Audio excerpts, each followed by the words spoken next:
bayangin, kalau kita hidup sebagai bangsa Indonesia, tapi nggak punya dasar yang bisa menyatukan kita semua. Mungkin sekarang kita nggak lagi jadi satu bangsa. Bayangin aja, dari Sabang sampai Merauke ada 1.300 suku lebih, 700 bahasa, dan juga ratusan budaya yang berbeda-beda.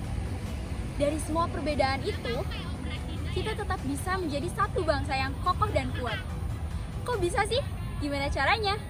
Nah, jawabannya ada di 4 konsensus kebangsaan kita. Algoritma hidup berbangsa. Ada Pancasila, Undang-Undang Dasar 1945, Bhinneka Tunggal Ika, dan NKRI harga mati. Hai, aku Ratu Gina Mayangsari dengan NIM 2503037. Dan kali ini aku bakal ngajak kalian memahami dari 4 konsensus kebangsaan kita. Yuk! Yang pertama, Pancasila, ideologi sekaligus dasar negara.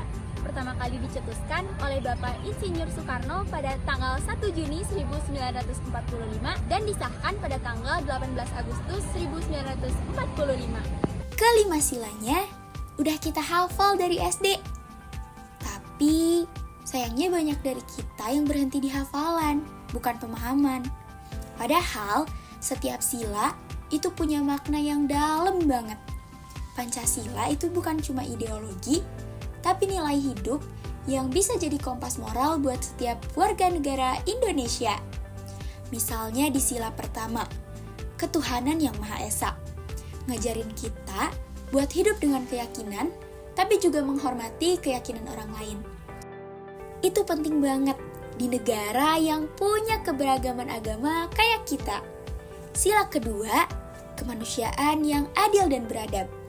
Maknanya jelas, kita harus memperlakukan orang lain secara manusiawi, tanpa memandang suku, agama, atau status sosial. Ketika kita ikut donasi buat korban bencana, bantu teman yang kesulitan, atau bahkan sekedar nggak menyebar kebencian di media sosial, itu contoh kecil dari penerapan sila kedua. Lalu sila ketiga, Persatuan Indonesia.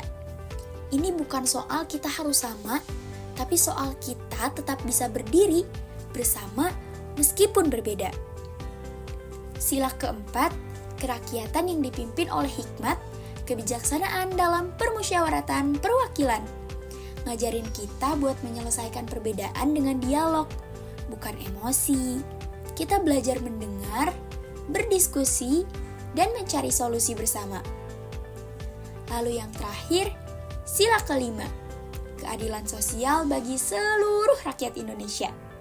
Artinya, semua orang berhak atas kesejahteraan yang layak, pendidikan, pekerjaan, dan kehidupan yang adil. Kalau kamu perhatikan, 5 sila itu saling terhubung kayak rantai. Nggak bisa cuma satu doang yang dijalankan. Jadi, jangan cuma hafal Pancasila, tapi pahami dan hidupkan setiap nilainya dalam hal-hal kecil. Karena kalau setiap warga Indonesia menjalankan Pancasila dari hal-hal sederhana, maka cita-cita bangsa kita bukan cuma jadi tulisan di kertas, tapi kenyataan yang bisa kita rasakan bersama. Konsensus kedua adalah Undang-Undang Dasar 1945, dirancang oleh BPUPKI dan disahkan pada tanggal 18 Agustus 1945. Ini adalah dasar hukum tertinggi di negara kita loh. Di dalam Undang-Undang Dasar 1945 tertulis bahwa kedaulatan berada di tangan rakyat dan dilaksanakan menurut Undang-Undang Dasar. Artinya, rakyat punya kekuasaan tertinggi untuk menentukan arah negara ini. Salah satunya melalui pemilu. Tapi demokrasi di Indonesia nggak berhenti di situ aja. Demokrasi sejati bukan cuma tentang memilih, tapi juga tentang menghormati hak asasi manusia, menjamin keadilan, dan menciptakan kesetaraan bagi seluruh warga negara. Dalam Undang-Undang Dasar 1945, khususnya pasal 28A sampai 28J, ditegaskan bahwa setiap orang berhak hidup, berpendapat, beragama, dan mendapatkan perlindungan hukum yang adil. Itu artinya, setiap tindakan pemerintah dan setiap kebijakan negara harus selalu berpihak pada martabat manusia. Negara hadir bukan untuk membatasi rakyatnya, tapi untuk memastikan bahwa semua warga negara bisa hidup dengan aman, damai, dan bermartabat. Jadi, Undang-Undang Dasar 1945 adalah jantung kehidupan bernegara yang menjaga agar kekuasaan tidak disalahgunakan dan rakyat tetap jadi pusat dari setiap kebijakan. Bisa dibilang, Undang-Undang Dasar 1945 bukan sekadar dokumen hukum yang kita hafal di kelas PKN, tapi ia adalah penjaga nilai-nilai demokrasi dan kemanusiaan, agar semua orang punya hak dan kesempatan yang sama di negeri ini. Sekarang kita bahas konsensus yang ketiga, Bhinneka Tunggal Ika. Ini berasal dari kitab Sutasoma karya Empu Tantular yang dikarang pada abad ke-14. Artinya berbeda-beda tetapi tetap satu jua. Kalimat ini menggambarkan pemikiran toleransi dan persatuan yang sangat maju untuk zamannya. Bahkan jauh sebelum istilah pluralisme dikenal di dunia modern. Bhinneka Tunggal Ika kemudian diresmikan sebagai moto negara Indonesia dan tertulis jelas pada lambang negara Garuda Pancasila. Seperti yang diatur dalam Peraturan Pemerintah Nomor 66 Tahun 1951, moto ini bukan cuma hiasan simbolik, tapi mengandung pesan mendalam bahwa bangsa kita dibangun atas semangat persatuan dalam keberagaman.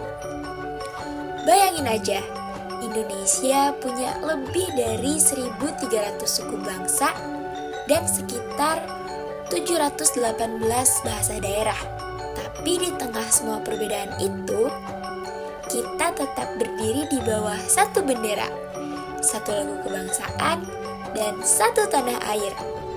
Itu bukti betapa kuatnya semangat persatuan bangsa kita.